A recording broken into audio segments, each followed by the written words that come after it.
जय माँ लक्ष्मी। आज हम माँ लक्ष्मी के व्रत की कथा करने जा रहे हैं। सृष्टि के प्रारंभ से ही देवी देवताओं के चमत्कारों की महिमा का वर्णन अक्सर हम सुनते हैं। मातेश्वरी श्री भैरव लक्ष्मी जी की महिमा भी सर्व सुख देने वाली है। उनकी महिमा का वर्णन ध्यानपूर्वक सुनो। बात एक बड़े नगर की थी। उस नगर में सभी धर्मों के लोग रहते थे।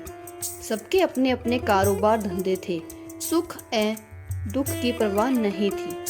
पूजा पाठ, भजन कीर्तन, दया भाव, परोपकार जैसे सत्कर्म लोगों में नहीं के बराबर देखने को मिलते थे। नगर में शराब, जुआ, चोरी, डकैती जैसे गुनाहों का बोलबाला था। ऐसे नगर के मध्य में एक भक्तिपूर्ण धार्मिक गृहस्थी का निवास था। वे गृहस्थी से सुधा और उसके पति की। सुधा धार्मिक प्रकृति की संतोषी और सुशील स्त्री थी। दयालुता और सदाचार तो उसके रोम रोम में बसा था। सुधा और उसका पति लक्ष्मी नारायण सुख से अपना जीवन व्यतीत करते थे। वे किसी से अपशब्द नहीं कहते थे और ना ही किसी की बुराई करते थे। वे प्रभु भजन में अच्छी तरह से समय व्यतीत करते थे। इस तरह उनका जीवन चलता था। उनकी गृहस्थी नगर में आदर्श गृहस्थी के रूप में समझी जाती थी। परंतु ईश्वर की लीला को कौन जान पाया है। मनुष्य का भाग्य क्षण भर में राजा को रंक और रंक को राजा बना देता है। सुधा का पति बुरे लोगों से मित्रता कर बैठा। वह जुआ खेलने लगा, शराब पीने लगा। जो कुछ भी उसके पास पैसा और पति के जेवर थे, सब उसने जुए में गवा दिए। वे बनना तो चाहता था करोड़पति, लेकिन उसके ख्वाब सब अस्त व्यस्त हो गए और करोड़पति ना बनकर फुटपाथ पर आ गया। अति दरिद्रता से परेशान होकर वे सुधा के साथ मारपीट करने लगा।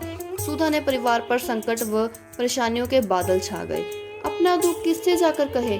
तभी उसके मन में एक विचार आया। जब कभी भी वे दुख महसूस करती, तब वे अपनी देवी माँ लक्ष्मी जी की आराधना करती। सुधा के घर में एक छोटा सा मंदिर था, जिसमें मातेश्वरी श्री भैरव लक्ष्मी जी की प्रतिमा थी। उस प्रतिमा के सामने सुधा अपने मन की व्यथा रो रो कर कहती थी। वे माँ से अपने संकटों से मुक्ति के उपाय जानने की कोशिश में रहती।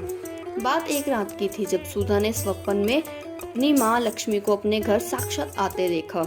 जैसे ही वे माँ के स्वागत के लिए दौड़कर माँ के कदमों में गिर पड़ी, उसी समय उसकी आंखें खुल गई और वो नींद से जाग गई। कहते हैं जो स्वप्न सुबह प्रातः काल में देखा जाए वो सच हो जाता है।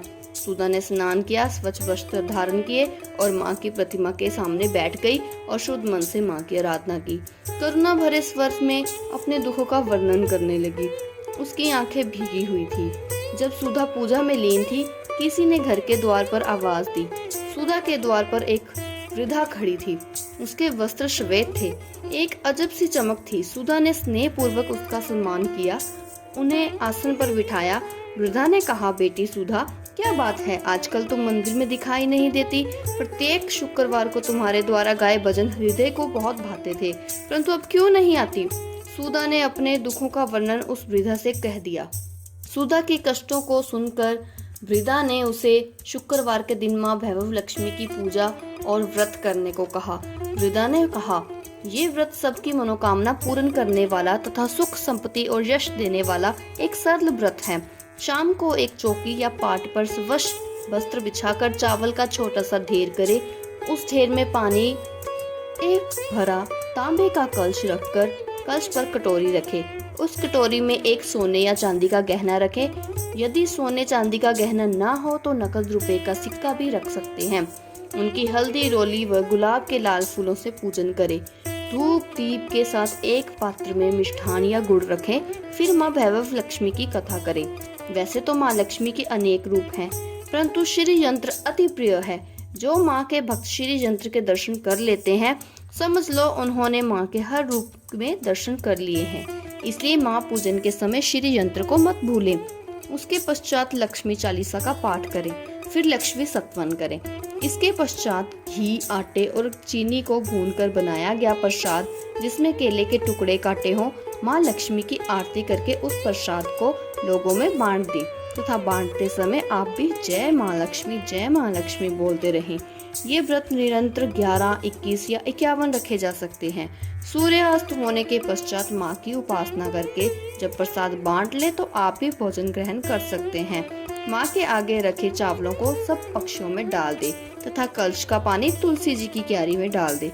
व्रत पूर्ण होने पर और फल प्राप्त होने पर व्रत का उद्यापन करे, जिससे 5, 7 या 9 सुहागन स्त्रियों को भोजन कराएं। उसके पश्चात उनके मस्तक पर कुमकुम का तिलक लगाकर चावल लगाएं। उनके चरण धोकर उनका आशीर्वाद ले। इस प्रकार श्री वैभव लक्ष्मी देवी का व्रत श्रद्धा और हृदय से करें।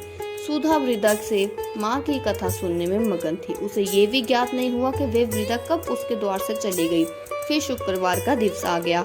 सुधा इसी दिन की बेचैनी से प्रतीक्षा कर रही थी।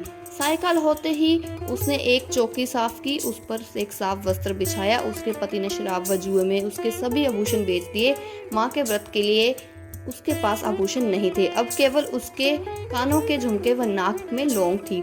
उसने उन्हें उठाकर स्वच्छ वस्त्र पर रख दिए, शुद्ध हृदय से पूजन किया, हल्दी रोली का तिलक लगाया तथा लाल फूलों के द्वारा पूजन किया। पात्र में उसने मिष्ठान की जगह गुड़ रख दिया। पूजन करते समय वे पूर्ण रूप से माँ भैरव लक्ष्मी की भक्ति में लीन थी।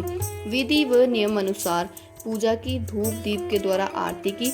उसके पश्चात प्रसाद का माँ लक्ष्मी को भोग लगाकर सोए लिया।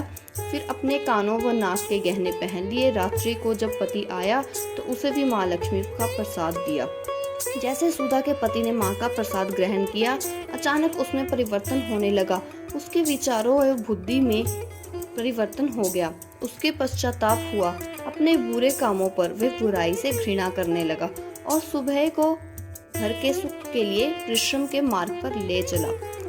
दूसरे शुक्रवार के आने तक सुधा के घर में हर्ष और उल्लास का वातावरण छा गया। जैसे शुक्रवार बीतने लगे, माँ भैरव लक्ष्मी की भी कृपा से सुधा का भाग्य उज्जवल होने लगा। मन्नत माने हुए व्रत पूरे होते ही घर में सर्व सुख संपन्न हो गया और लक्ष्मी माँ की कृपा से सुधा के सभी कष्ट पलक झपकते दूर हो गए। सुधा फिर माँ धन लक्ष्मी स्वरूप की छवि को देखकर मन ही मन प्रेम पूर्वक प्रार्थना करने लगी। हे माँ धन लक्ष्मी, मैंने आपका भैरव लक्ष्मी व्रत करने की मन्नत मांगी थी, वे आज पूर्ण हुई है। हे माँ, आप मेरे अवगुणों को ना देखते हुए मेरे सभी कष्टों को दूर करो, हम सबका कल्याण करो। जिसके संतान न हो उन्हें संतान की प्राप्ति कराएं तथा कुंवारी लड़की के मन पसंद का पति मिले। अतः आप सब विपत्तियों को दूर करें, सबको सुख शांति दे तथा निर्धन के घर धन दे। हे माँ, आपकी महिमा अपरंपार है, आप जो चाहे कर सकती हैं। ऐसा बोलते हुए लक्ष्मी के धन लक्ष्मी स्वरूप की छवि को प्रणाम करें। उसी दिन माँ लक्ष्मी की श्री वैभव लक्ष्मी व्रत कथा की 51 या 101 पत्रियां माँ भक्तों को अपने हाथ से बांटे। यदि इतनी पत्रियों की शक्ति ना हो तो 11 तो अवश्य बांटनी चाहिए। माँ की प्रतिमा के आगे बैठ दोनों हाथ जोड़कर उनसे प्रार्थना करते हुए कहें, हे माँ लक्ष्मी, आपकी कृपा से मैंने अपने व्रत विधि पूर्ण कर ली है, इसलिए हे माँ, आप हमारी इच्छा पूरी करो। इस प्रकार सुधा की श्रद्धा भरी भक्ति भावना से वैभव लक्ष्मी से सच्चे व्रत से माँ लक्ष्मी ने उसकी पूजा स्वीकार की। उसके घर में धन संपत्ति, सोने चांदी और ऐश्वर्य से सभी साधन जुट गए। माँ लक्ष्मी ने उनके घर पर अपना निवास स्थल बना लिया। गली मोहल्ले की दूसरी स्त्रियों ने सुधा से पूछा कि तुमने कौन सा व्रत किया है जिसके कारण तुम्हारे घर में सुख शांति, धन संपत्ति तथा सभी ऐश्वर्य प्राप्त हुए हैं। सुधा ने कहा कि मैंने माँ भैरव लक्ष्मी व्रत पूरी श्रद्धा से किया है तथा अपनी शक्ति के अनुसार श्री वैभव लक्ष्मी व्रत कथा की पुस्तक भी बांटी है। ये सुनकर गली मोहल्ले की दूसरी स्त्रियों ने भी विधि पूर्वक व्रत करने लगी। जय माँ लक्ष्मी।